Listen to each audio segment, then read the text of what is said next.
No, an owlbear. Toddlers are easier to feed. Patience? Have you no respect for showmanship?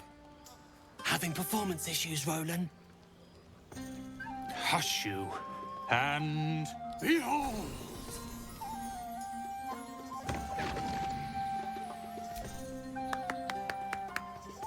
Adoring applause? You're too kind. Remember when he could barely cast that? They grow up so fast. Never have I met such troglodytes. Now, pass the wine.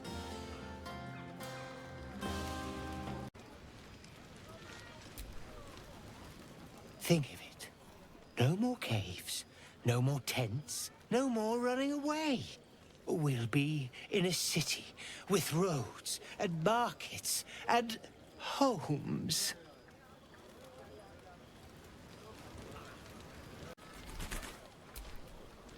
I need to dance! No, I need to lie down.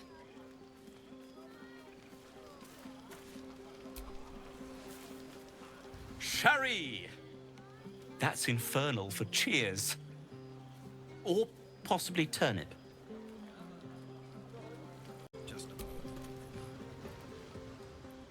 Beautiful night, don't you think? Nothing like a brush with destruction to make one appreciate the majesty of the celestial canvas. It's a view I would once have shared with my companion, though definitely unaccompanied by such revelry. She preferred it when we were alone, curled up before a crackling hearth with some ancient, esoteric tome between us. Ink glinting in the firelight.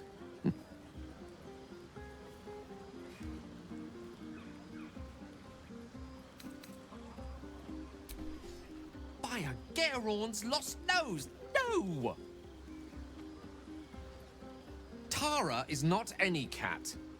She's a Tressum. And given your confusion, I'm guessing you've never met one. They're brilliant creatures. Fine company for any self-respecting wizard. She'd be most impressed by our efforts saving these tieflings. Proud, even. And I've given her little to be proud of recently. After I was afflicted with my condition, and locked myself in my tower for an entire year.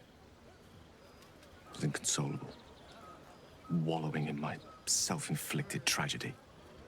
I'd given up on myself, but Tara never did. It was her encouragement, her research that led me to my treatment. Once we knew that magically infused items were the key, she went out to find them for me. She saved my life. After so long being cared for by someone else, it feels good to have repaid the favor. Not directly to Tara, but to these poor tieflings. I'm sure she would approve.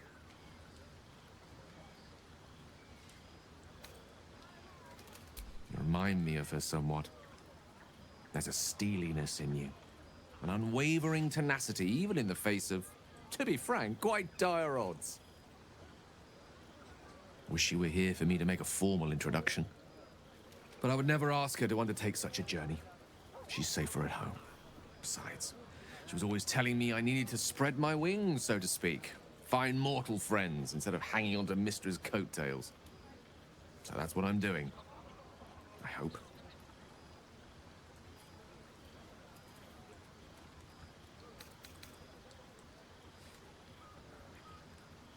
Oh, she'll love you. So long as you don't rub her belly. She hates it when anyone does that.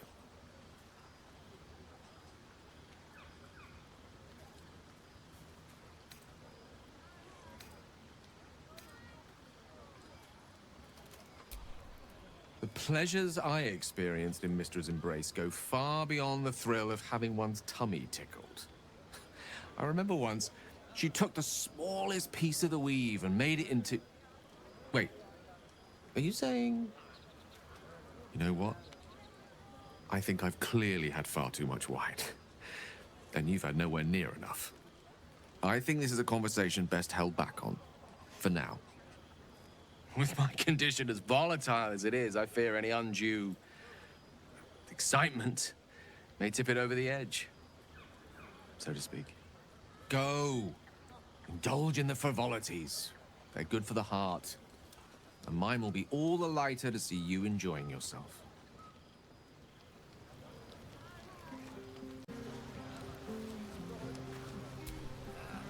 Go on now.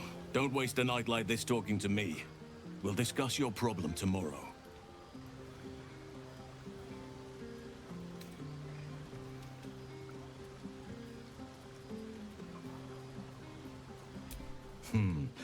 I'm sure there are. You strike me as extremely resourceful. But there are many grateful people here who want to spend time with you. I must not keep you all to myself, as enjoyable as that may be.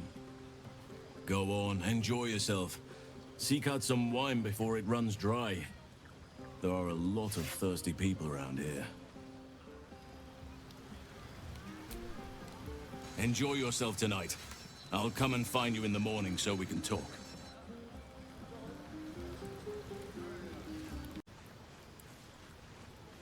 Hope you're enjoying the night, hero. I certainly am.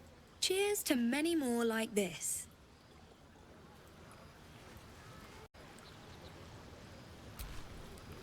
I like these people. They're joyful. It's contagious.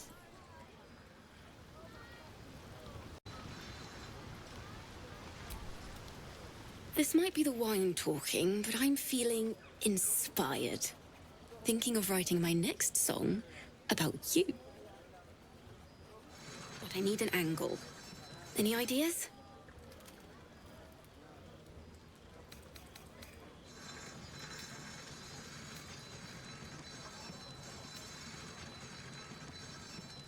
But of course, you achieved something far beyond mere fact. That deserves to be remembered.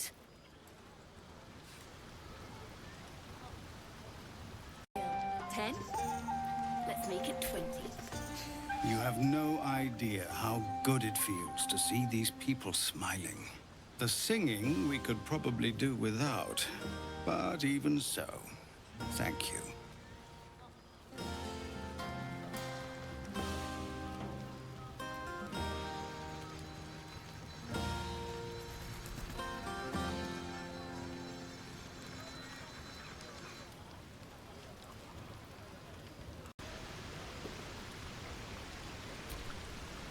You came through for us.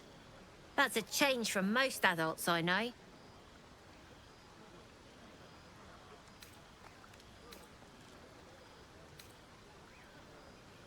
Watching a bunch of old folks get dumber by the dramful. And when they run dry, I've got a few bottles tucked away to keep things flowing. For a price, of course.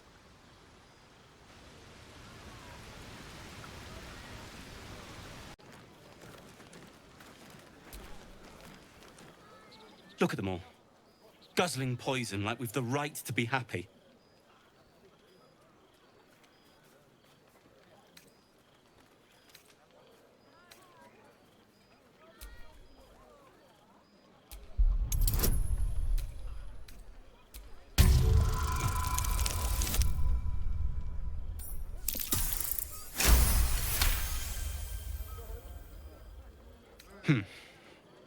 Perhaps it'll make the evening more tolerable.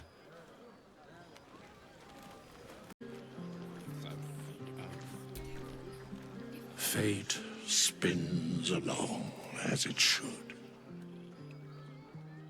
Dost thou require a new ally? Or mayhaps a resurrection instead?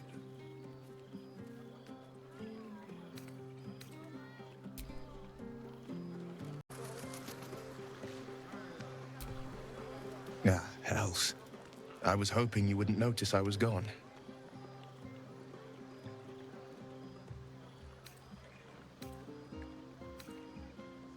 No. I'm deeply proud of you. A touch less so of myself. In truth, I don't feel in a festive mood, and I didn't want to cast a grey cloud over the night. I'm a devil. I love the people from the Grove, but I unsettle them deep down, as I seem to unsettle everyone nowadays. You don't want a devil at your party. Horns this sharp will pop the balloons, you see. And the guests won't take kindly to scars quite so monstrous.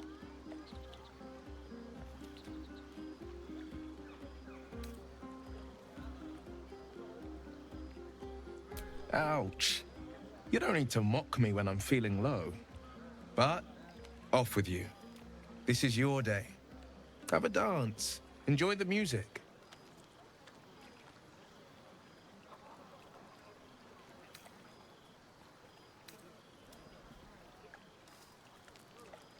Some time alone beneath the stars, and I'll be back to my old self.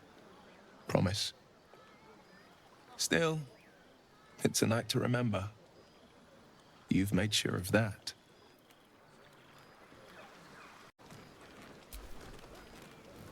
Would you look at this place? All these people, happy because of us. It's nice to be somewhere where good is still possible.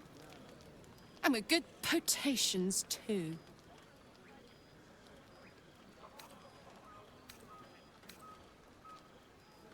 You too, soldier. Enjoy yourself tonight. You've earned it.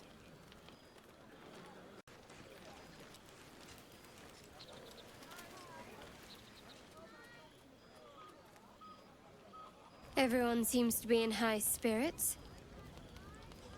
Strange. You know who I never thought I'd find myself caring for?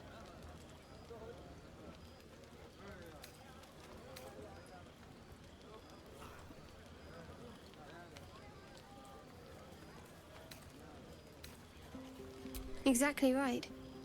Never gave them much thought. Certainly not that bunch in the grove. Yet we came through for them.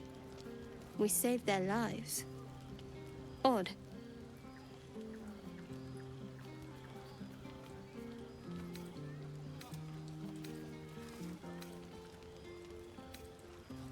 Something like that. I was taught to reject anything that distracted from Shah. But there'll be time for penance later. Share a bottle with me?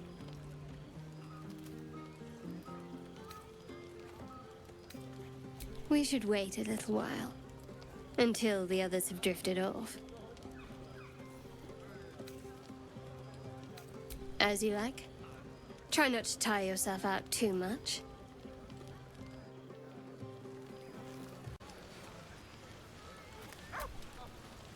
I have seen the Kithraki tear a screaming Neogi's legs from its belly to fashion into blades. Yet they could not match your nerve today. It was enough to drive me to madness. A pity for us both you've turned your back on me so often.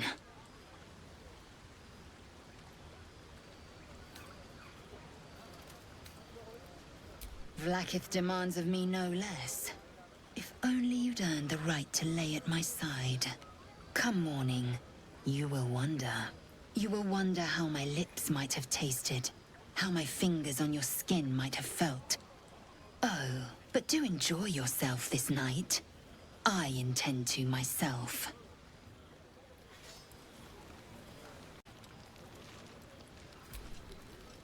You know, I never pictured myself as a hero. Never thought I'd be the one they'd toast for saving so many lives. And now that I'm here...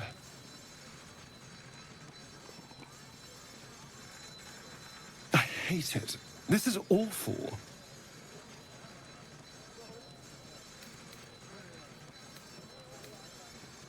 True.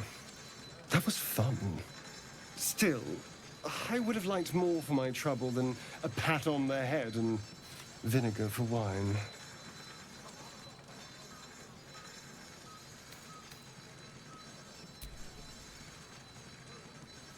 It's a heavy, rich red. Dry and sharp. See what I mean? Awful. All I want is a little fun. Is that so much to ask?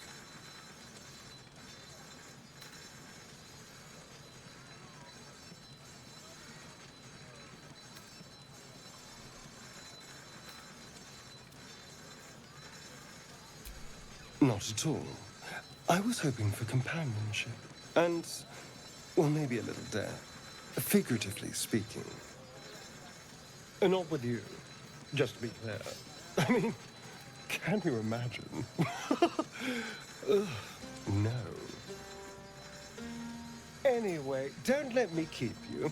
I'm sure you have someone else to sniff around.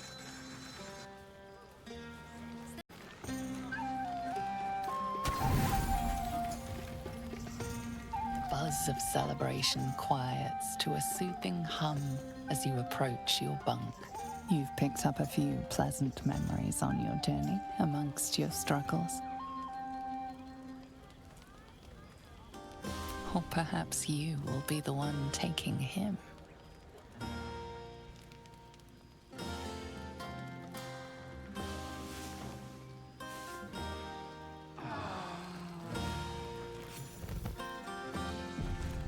I trust you enjoyed your evening. After all your efforts, it was well deserved. It may be some time before you're afforded another such night. There is much to be done, and I promised I would help you however I could. I'm certain a cure for you can be found at Moonrise Towers, but it's complicated. The journey specifically, it's extremely perilous, though it seems you're well accustomed to navigating danger. We get a cure and the chance to hit these arseholes where they live. Sounds good.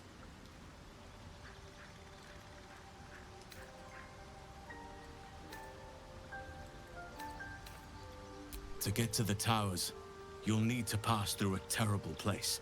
A cursed place. This curse shrouds everything in shadow. You will not find life, light, or anything natural there. Any who linger are twisted by the curse. They become shadow beings, tormented, dangerous souls.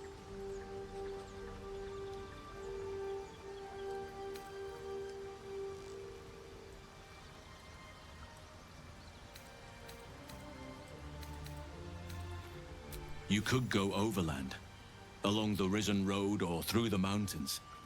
Easier at first, but you'll run into the shadow curse eventually. You could also go under. There is a tunnel somewhere in the ruined Temple of Selûne. It leads to Moonrise Towers through the Underdark. Long ago, a man called Ketheric Thorm built a secret stronghold deep down there, before rallying a whole army of Dark Justiciars, Shah worshippers. Dark Justiciars. I must see for myself. Aridin and his lot were looking for a way down there. They were promised riches if they retrieved a relic called the Night Song. But I think there's more. From this stronghold, Ketheric's forces could access both the Temple of Selûne and Moonrise Towers. But he was defeated before he could launch an attack. If you can find this place, I'll wager it will reveal a more direct path to Moonrise Towers. And maybe even bypass the worst of the Shadow Curse.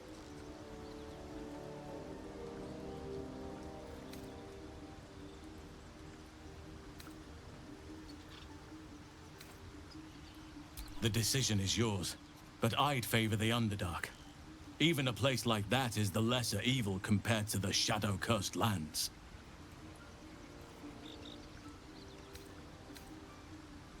Anything is preferable to risking the shadow curse.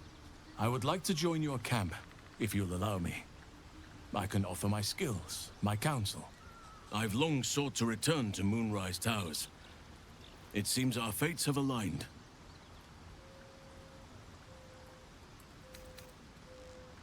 I've chosen a successor as first druid, Francesca of the High Forest. A bird's already been dispatched to summon her.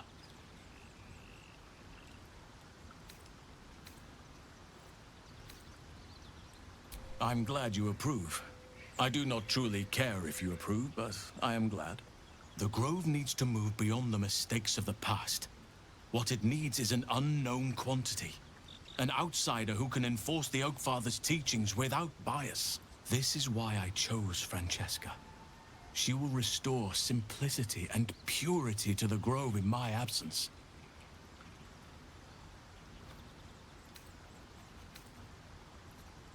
Indeed. We've quite the journey ahead of us.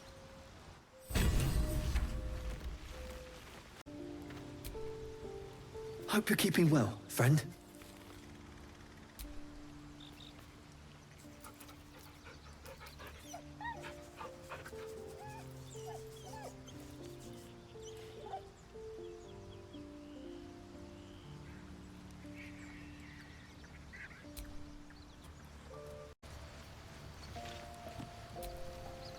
Oakfather's blessings to you. I studied one up close. Closer than most would care to be to those things. A drow attacked me and I defended myself.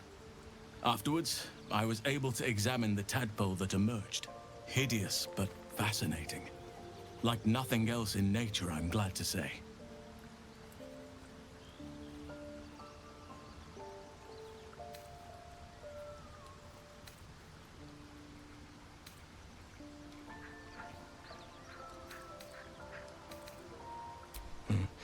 There are few things that are too strong for me. And cast those regrets aside. You did not get caught up in the moment. You seized it. In other circumstances, I would have done the same.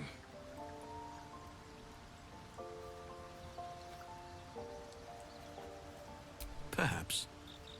But best to not dwell on nights past. There are plenty more yet to come.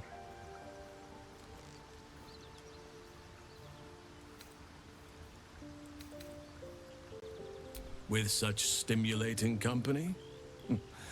Never better.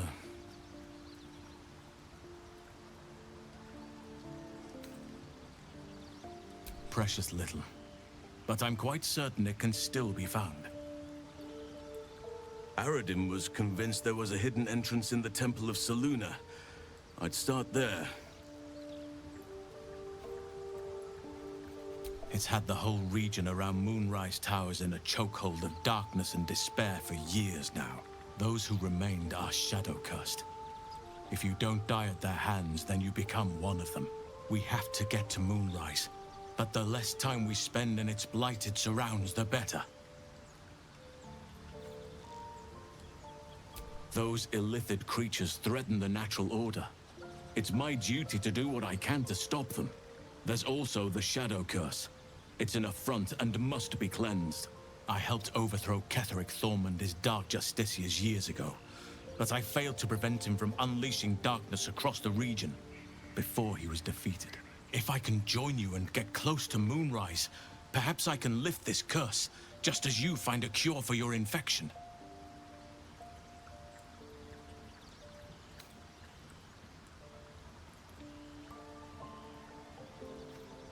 Perhaps. But we'll need to get closer before I can put my theory into practice. Put it from your mind for now. Once we near the curse, then there will be more to be said.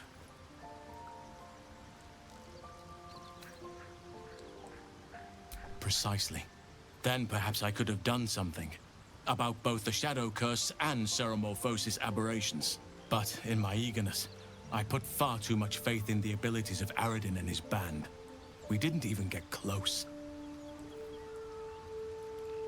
Well, there's hardly anyone left to share the responsibility with. Few who witnessed the fall of Moonrise still draw breath. What Ketheric Thorm unleashed is not something that nature can undo by itself. I must do what I can. I studied the Shadow Curse for years, but to truly understand it and stop it, I must reach its source.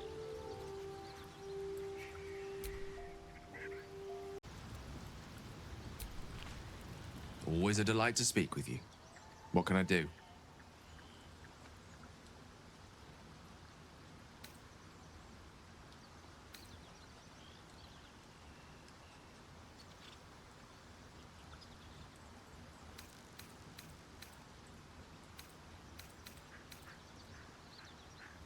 Oh, I was surprised, but pleasantly so. Just like I said, amid the madness that has befallen us, it seems almost out of place to think of a romantic walk. And yet, now more than ever, it's important to recall what makes us human. Well, you know what I mean.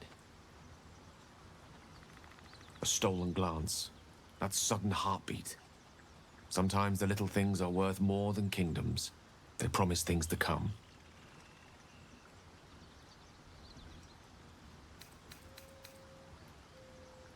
I know what it is to hunger. And I know what it takes to keep that hunger under control. He's done that so far, despite his condition. So long as he sates his appetite elsewhere, I'm happy to give him the benefit of the doubt.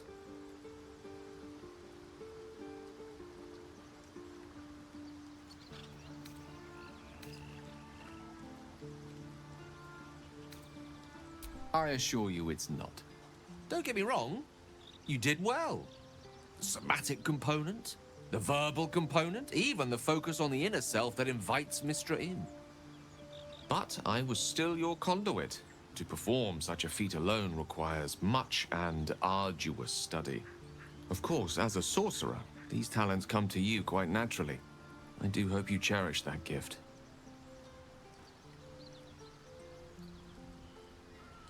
Think of it as tribute. The kind a king might pay to a more powerful neighbor to avoid invasion. As long as I pay, there will be peace. But should I ever stop, along comes a war. I can assure you, the battlefield would extend well beyond the borders of my body alone. An eruption the size of Waterdeep, I think my exact words were.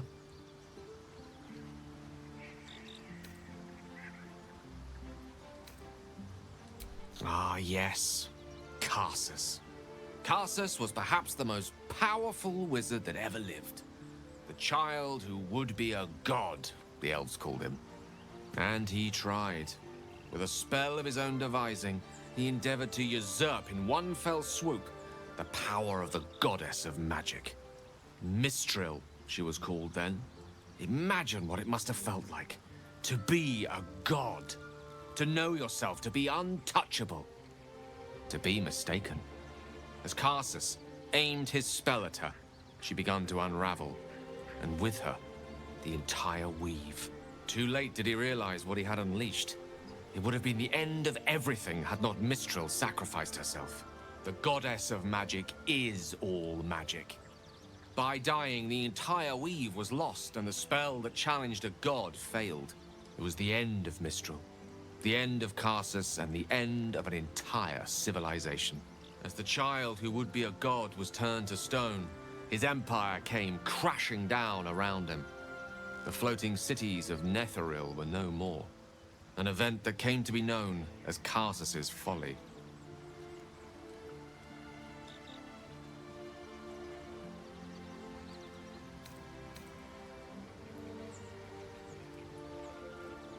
If it takes the death of a god to stop you, I'd say your ambition has gotten somewhat out of hand. Not that I'm one to talk, of course. Now, so many centuries later, I try to follow in the footsteps of Karsus. Not to destroy Mistra, but to prove my love for her. I tried to control only a fraction of the magic that was unleashed that fateful day. I merely sought to return one tiny diamond to an imperfect crown. Gale's folly, one might call it. History, repetition. It's the way things go.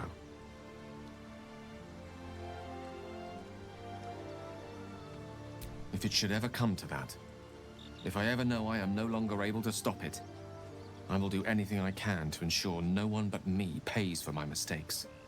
I will find the remotest place on the surface of Faerun, or perhaps far below in the depths of the Underdark. I will await that death, alone. I promise I will not betray your trust. You kept me by your side despite the menace that I am. If worst comes to worst, I will be long gone before the curtain falls.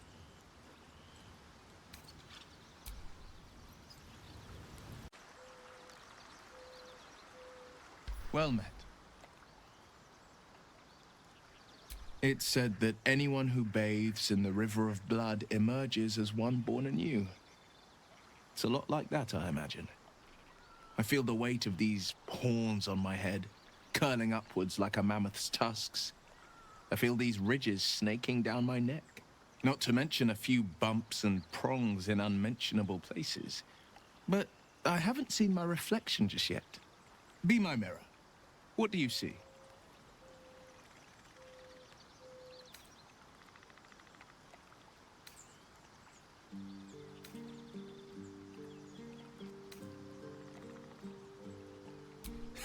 I can't tell if you're being silly or serious. I'll accept the flattery either way.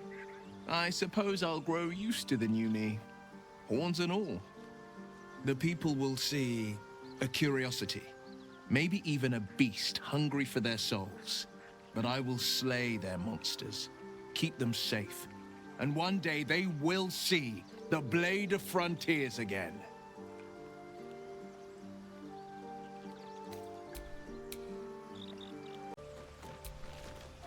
To think, Gales had this devastating all within himself the entire time, and only just mentioned it.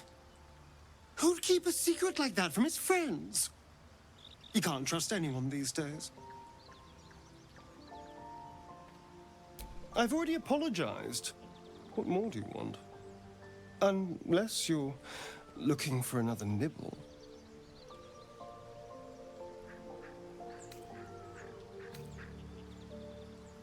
No innocence. You have my word. Only villains that we need to kill anyway. After all, you know what I am now. I can fight with all my weapons, teeth included. And if I happen to drain the occasional bandit during a fight, what's the harm? They're just as dead.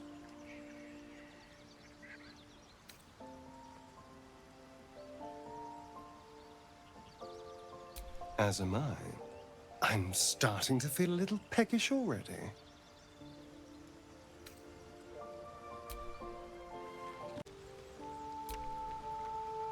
Sir Gale's been walking around this whole time with some sort of magic bomb in his chest.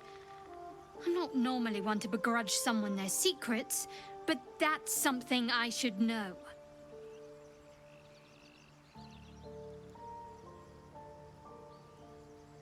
Wouldn't you be in my place?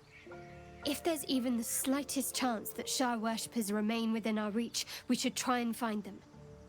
Even if they're all long gone, and that seems quite likely from what we know, who knows what they may have left behind for us to use? My people are nothing if not resourceful. As long as I've prayed to Lady Shah, I've wished to serve her as a dark justiciar. There is scarcely a greater way to fully dedicate yourself to Lady Shah, save perhaps if you become the head of her church. To become a dark justiciar is to become the Night Singer's sword arm, her implement with which she will cast down the unbelievers and win the final battle to restore her perfect, endless darkness. It's all I ever wanted. I prayed it was my calling. But Mother forbid me from seeking to prove myself worthy of the rank. She said I was not ready. Not my mother, I should add. The Mother Superior, head of Lady Shah's enclave in Baldur's Gate. Sometimes I wonder if she would ever deem me ready. I owe her everything, and I only wish to serve, yet she can prove inscrutable.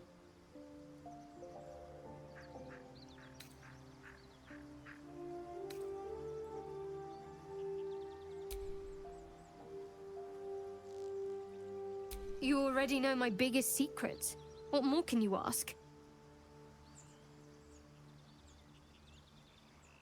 She took me in when no one else would. Without her, I wouldn't be alive.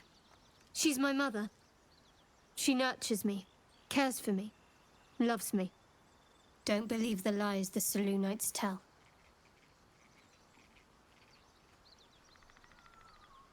What, besides my life's calling and the greatest problem I've ever faced? Well, I like night orchids and can't swim. Is that the sort of thing you meant?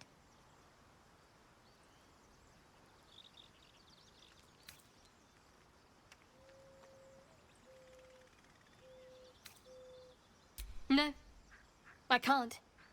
Quite literally, I mean. With my memory suppressed, I can't betray Shah's secrets. But I can't remember much of myself either. If I manage to return to Baldur's Gate and fulfill Shah's mission, then my memories will be restored. Of course. It is an act of faith, not to be undertaken lightly. Shah will reward me when I succeed. Fine. What's on your mind?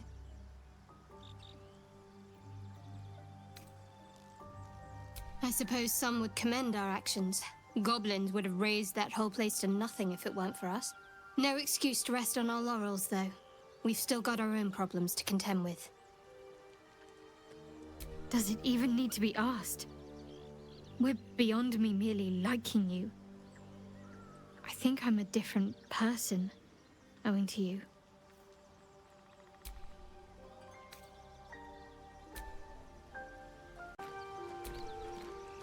Hey, soldier.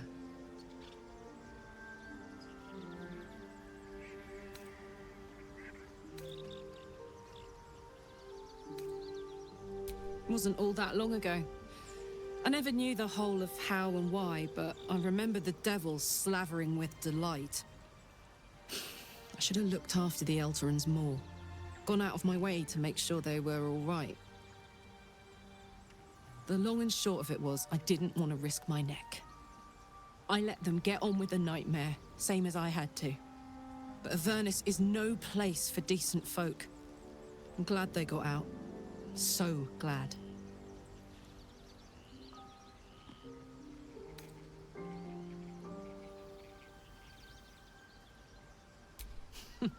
Funny you should ask. I was just thinking about what would have become of us without that Nautiloid. I mean, I know where I'd be. Trapped in Avernus still, with the Blade of Frontiers on my tail. But what about you?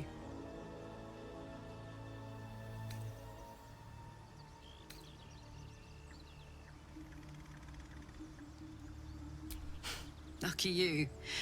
Sometimes I think I'd be better off indulging in a bit of light oblivion.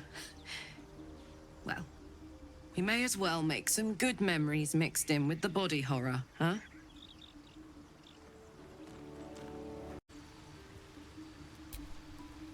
Speak.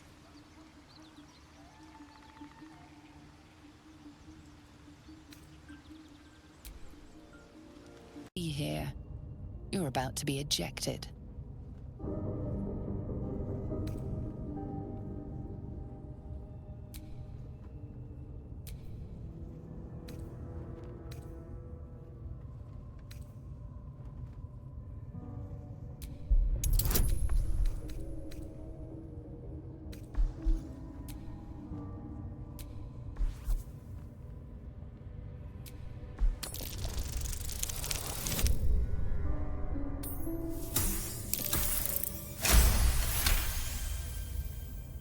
Congratulations, you've convinced them to give you access. Now what?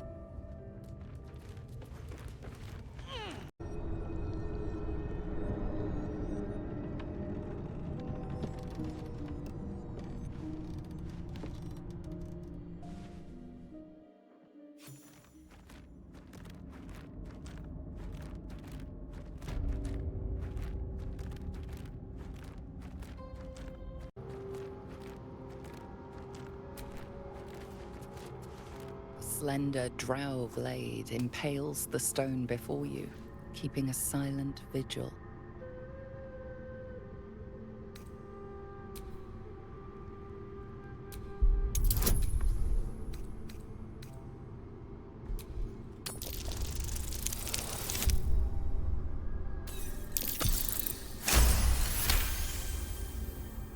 This blade was a warrior's sacrifice to Elistray.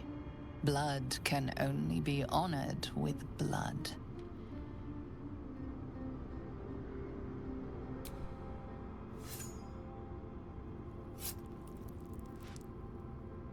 The drow script inscribed on the blade flickers and glows. It rises from the stone, hanging in the air in silent offering.